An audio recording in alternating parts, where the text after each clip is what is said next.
Boa noite a todos, boa noite, amada igreja, graça e paz. É motivo de muita alegria estar mais uma vez na casa do Senhor para prestar um culto, para louvar e engrandecer o nome do Senhor. E hoje, com essa incumbência tão séria, tão valorosa também, de entregar a mensagem da parte do Senhor. Eu gostaria de pedir que a igreja abrisse a sua Bíblia na carta de Paulo aos Efésios, no capítulo de número 1. Nós leremos os versos de 15 a 23. Epístola de Paulo aos Efésios, capítulo 1, versos de 15 ao 23.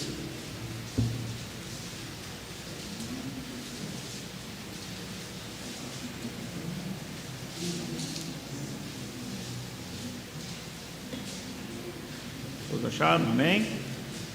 Por isso, também eu, tendo ouvido a fé que há entre vós no Senhor Jesus e o amor para com todos os santos, não cesso de dar graças por vós, fazendo menção de vós nas minhas orações, para que o Deus de nosso Senhor Jesus Cristo, o Pai da glória, vos conceda espírito de sabedoria e de revelação no pleno conhecimento dele, iluminados os olhos do vosso coração, para saberdes qual é a esperança do seu chamamento, qual a riqueza da glória da sua herança nos santos, e qual a suprema grandeza do seu poder para com os que cremos, segundo a eficácia do seu poder, o qual exerceu ele em Cristo, ressuscitando-o dentre os mortos e fazendo-o sentar à sua direita nos lugares celestiais, acima de todo principado e potestade e poder e domínio e de todo nome que se possa referir, não só no presente século,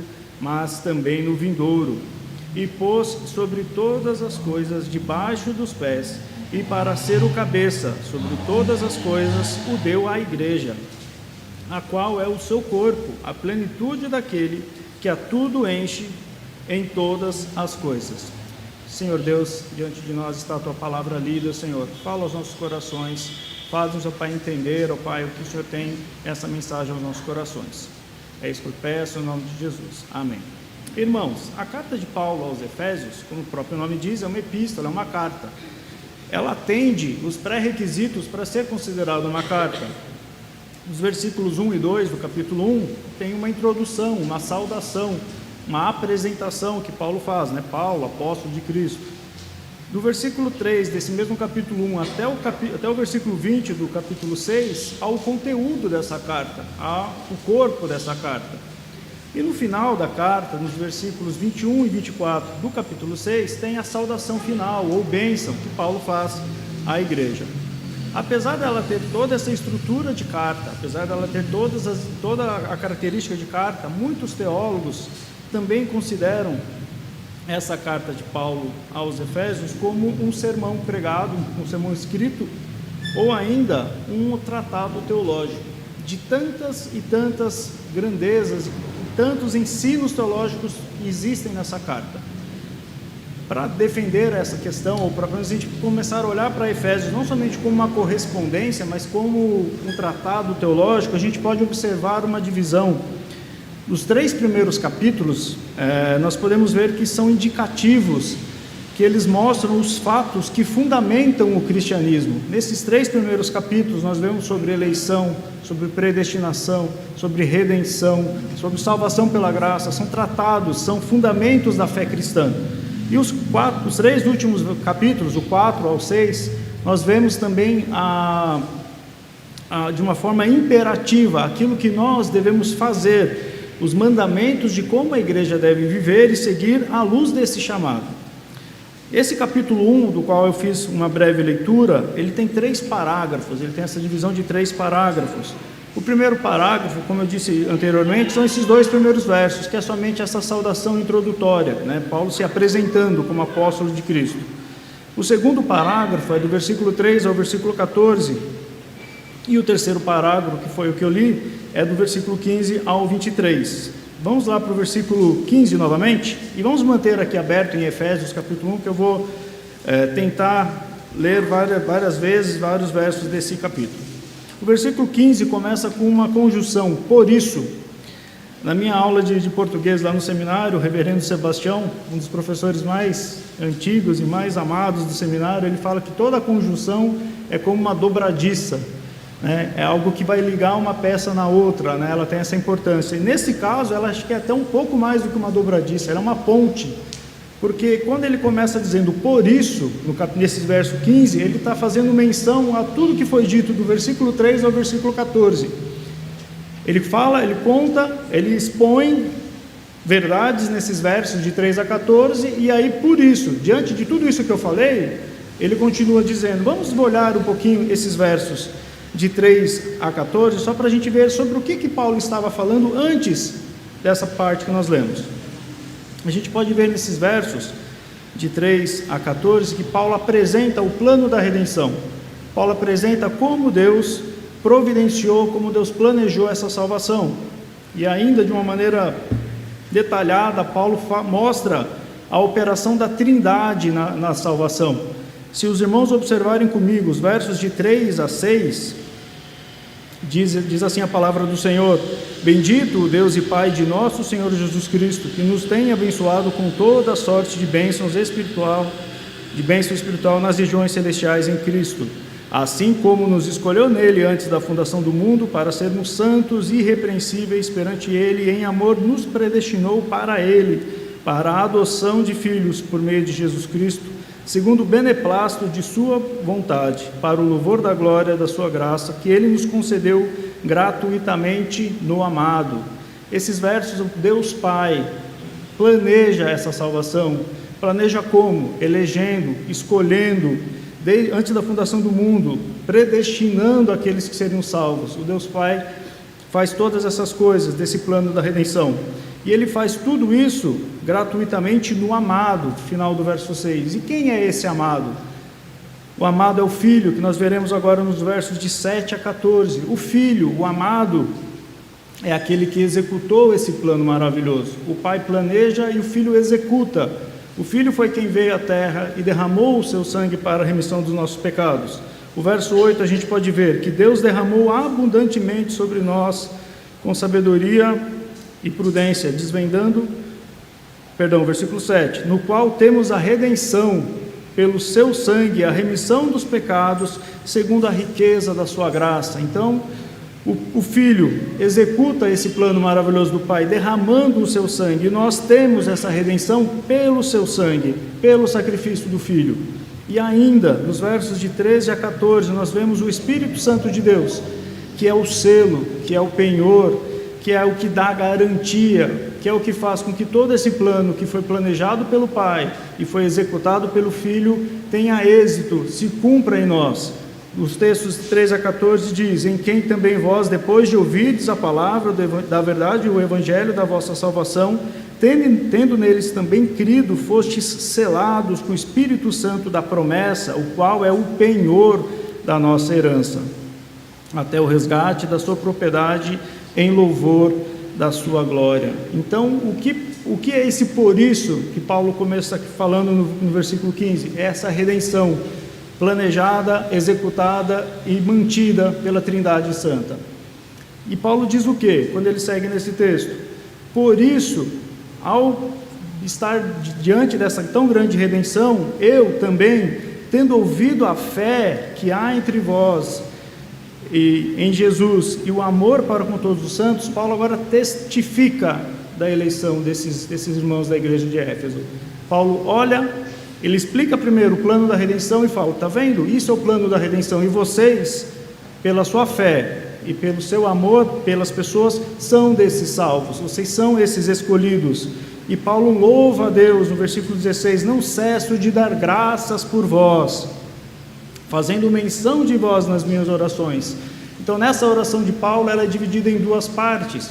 A primeira parte é uma parte de ações de graças. Paulo agradece a Deus, né? Paulo não cessa de dar graças por esses irmãos eleitos, escolhidos de Deus dessa igreja, mas também ele faz menção, ele faz petições a Deus, né? A gente, quando participa dos cultos de oração, eu não participei de nenhum aqui da igreja, mas em geral sempre assim, tem o momento do agradecimento e o momento dos pedidos, né? Então Paulo tinha que seguir essa mesma estrutura. Nós não estamos errados então, seguindo o exemplo de Paulo. Então ele primeiro agradece pela eleição, pela salvação, e agora ele faz pedidos, menções sobre o povo de Deus. Então o que eu quero falar nesse sermão, nessa breve explanação, é que Paulo glorifica a Deus pela fé dos eleitos de Éfeso, e também ele ora pedindo a Deus que Deus desenvolva a salvação desses irmãos, e pede para que esses irmãos saibam três grandes coisas, três coisas importantes para a sua fé. Primeiro é o seu chamamento, depois é a herança, depois é a grandeza do poder de Deus, e tudo isso por intermédio de Cristo ressurreto, do Cristo glorificado. Seguindo aqui o versículo 17, que eu já li, não, 17, versículo 17, o que Paulo pede para Deus, para esses irmãos de Éfeso? Para que o Deus de nosso Senhor Jesus Cristo, o Pai da glória, vos conceda o espírito de sabedoria e de revelação no pleno conhecimento dele. Alguns podem ler esse texto e se confundir achando que esses irmãos não tinham ainda a habitação do Espírito Santo, então Paulo está pedindo para que eles recebam o Espírito Santo. Será que é isso que o texto está dizendo? Com certeza não, porque anteriormente, nos versículos 12 e 13, Paulo fala que o Espírito Santo é o selo, é o penhor dessa salvação, e se eles são de fato salvos, eles têm o Espírito Santo na vida deles. O que Paulo está falando aqui, quando ele fala que ora para que Deus conceda, na verdade, esse espírito da sabedoria e revelação no pleno conhecimento do Pai. Deus ora para que esses irmãos tenham uma plenitude, que esses irmãos tenham profundidade teológica, que esses irmãos tenham mais conhecimento desse Deus. Como que eu posso me basear nisso? Paulo, escrevendo a outra igreja, a igreja de Colossos, no capítulo 1 e versículo 9 aos Colossenses, ele diz: por esta razão, também nós, desde o dia que ouvimos, não cessamos de orar por vós e pedir que transbordeis de pleno conhecimento da sua vontade e toda a sabedoria e entendimento espiritual. Ou seja, Paulo está fazendo a mesma petição para o mesmo Deus, para igrejas diferentes. Então, a gente pode inferir que uma vez que nós somos salvos, uma vez que nós somos eleitos, a gente não tem que se conformar com essa condição. É ótimo a gente saber de todas as verdades descritas no versículo de 3 a 14 de Efésios capítulo 1, mas a gente não pode parar por aqui. Essa mensagem, esse plano redentivo é lindo, é maravilhoso, né? Toda vez que eu leio esse texto, literalmente eu me sinto arrepiado, eu me sinto tocado por Deus ter planejado e feito algo tão importante para alguém tão pecador como eu. Mas além disso, né, Paulo também pede, tanto para a igreja de Colossos, como eu li agora de pouco, e aqui aos Efésios, nesse texto que nós lemos, que essa igreja tenha um pleno conhecimento. E é isso que nós, como igreja, precisamos insistentemente buscar, o pleno conhecimento de Deus. Não podemos nos conformar com um conhecimento superficial, com um conhecimento raso das coisas de Deus. Nós devemos mergulhar, nós devemos nos aprofundar para ter esse pleno conhecimento da graça de Deus. Continua o texto: iluminados os olhos do vosso coração, no 18, para os irmãos acompanharem, para saberdes.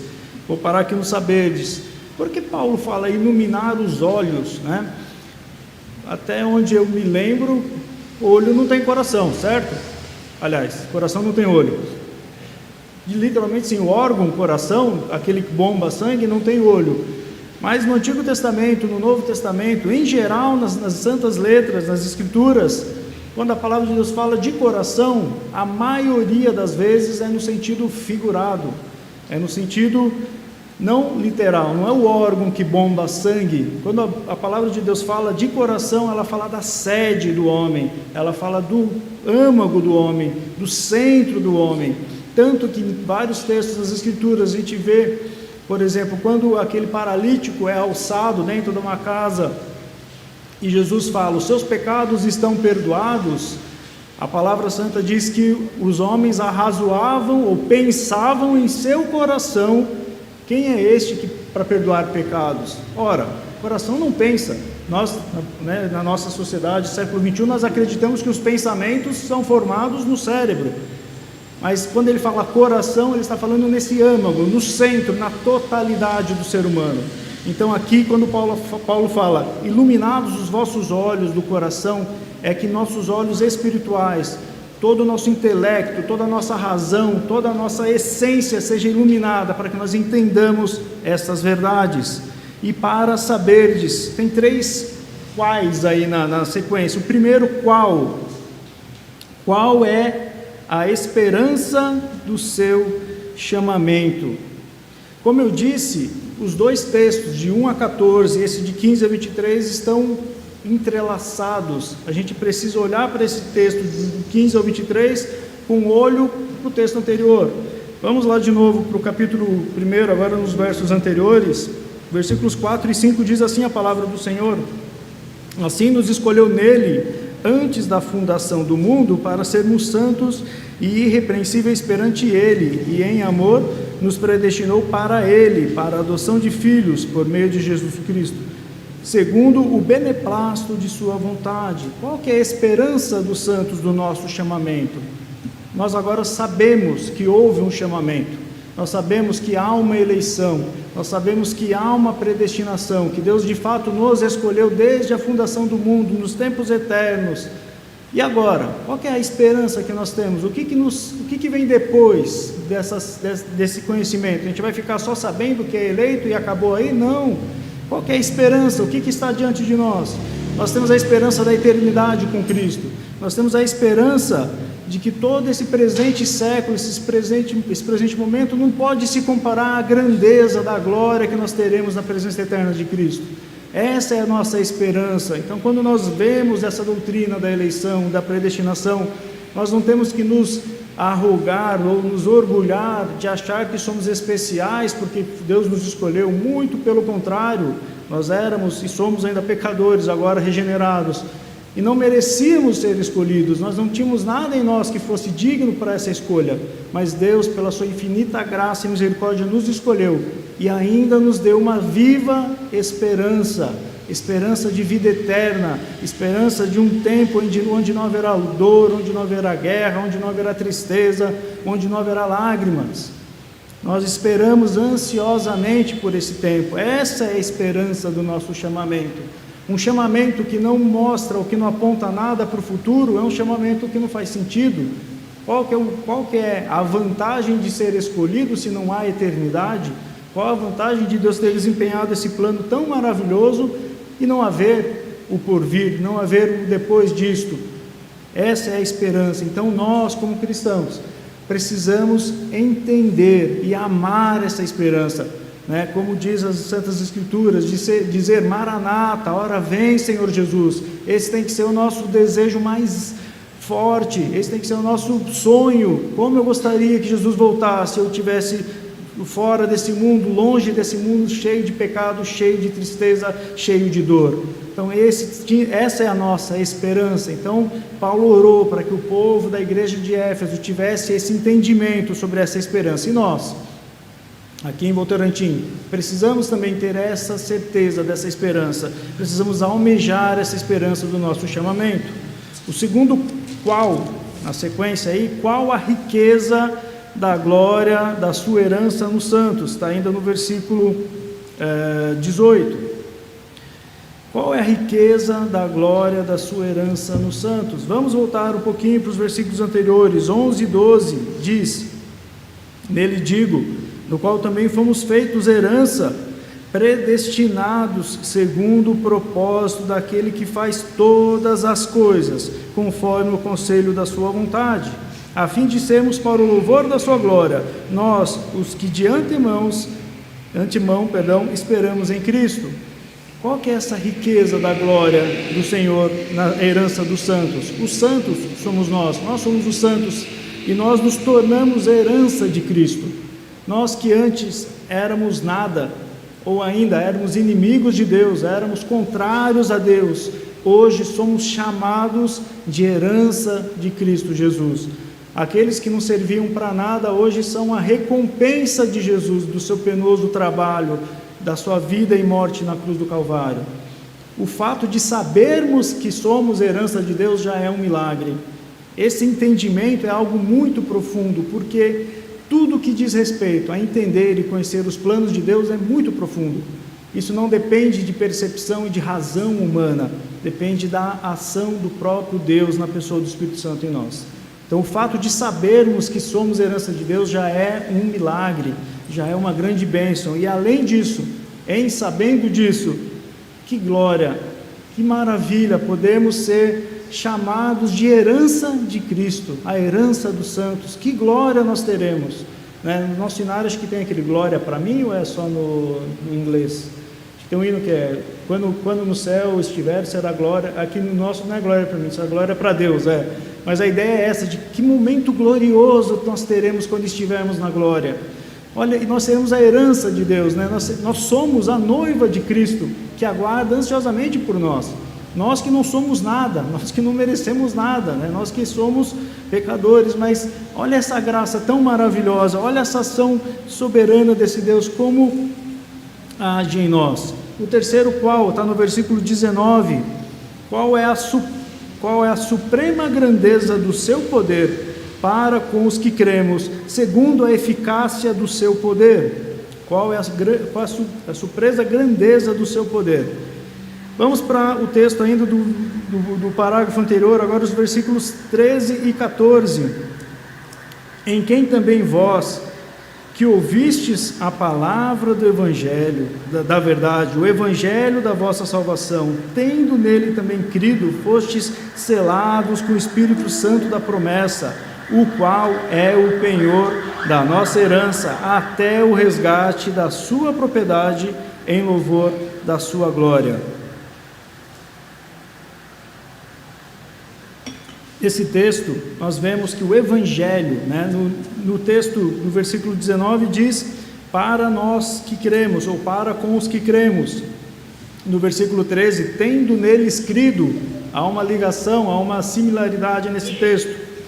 Nesse texto, ele fala do poder para com os que cremos, e o poder de Deus é o Evangelho é o poder de Deus. Romanos 1,16 diz, eu não me envergonho do Evangelho, porque é o poder de Deus para a salvação, tanto do judeu quanto do grego.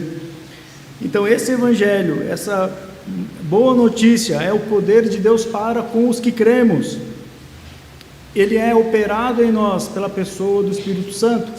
O Evangelho faz efeito ou faz sentido nas nossas vidas, porque o Espírito Santo vivifica o nosso espírito morto, amortecido pelo pecado, e nos dá entendimento espiritual. Então a gente pode olhar a grandeza do seu poder. O próprio Deus, Espírito Santo, habita em nós. Vocês já pararam para imaginar a seriedade de saber que o Deus soberano habita em nós? A grandeza desse poder dentro de vasos tão imperfeitos como nós somos, pecadores que a cada dia precisamos estar nos arrependendo dos nossos pecados. E é interessante que Paulo enfatiza esse poder de Deus. Os irmãos podem ver, em português nós temos a suprema grandeza do seu poder, aí na segunda parte, segundo a eficácia da força do seu poder. Essa palavra poder, que repete duas vezes, é dinamis, né? Que no português tem a palavra dinamite, ou dinâmico, que tem a ver com força, com poder, com movimento. Então esse poder de Deus foi até nós, chegou até nós, e nós ouvimos ele, o Evangelho da nossa salvação, e cremos pela ação do Santo Espírito de Deus, que é o penhor, que é o selo de validade, é o que dá a garantia de que nós somos de Deus.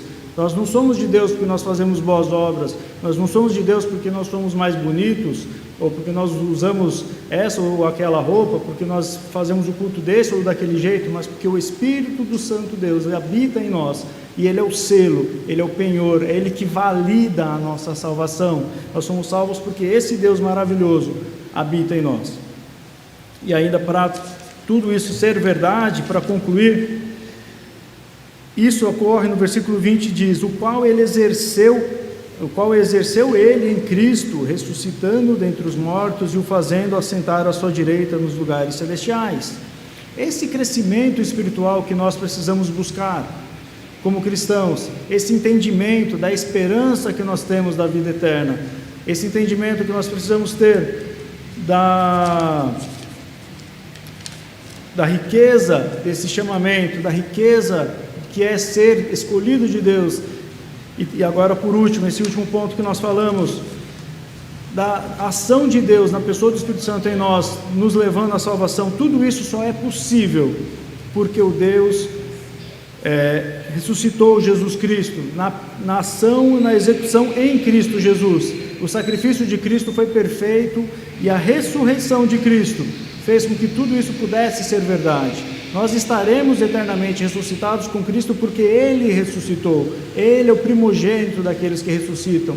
Ele foi o primeiro que ressuscitou e nós ressuscitaremos como Ele ressuscitou. Esse Cristo que foi humilhado, que foi cuspido à sua face, que foi chicoteado, que foi tratado como um qualquer, que foi comprado, foi vendido pelo preço de um escravo, 30 moedas de prata era o preço para um escravo. Se os irmãos lerem Levítico, naquelas leis cerimoniais, o preço que você deveria pagar por um escravo que você achasse e não tivesse descobrisse quem era o dono, era 30 moedas de prata, era o preço mais barato, era o preço do escravo sem importância. Jesus foi tratado como um escravo sem importância pelos homens, pelos judeus.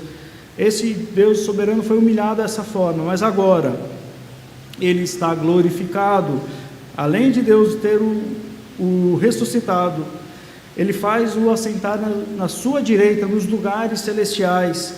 No versículo 21 fala que Ele está acima de todo principado e potestade, poder e domínio, de todo nome que se nomeia, e que se possa referir não somente no presente século, mas também no vindouro.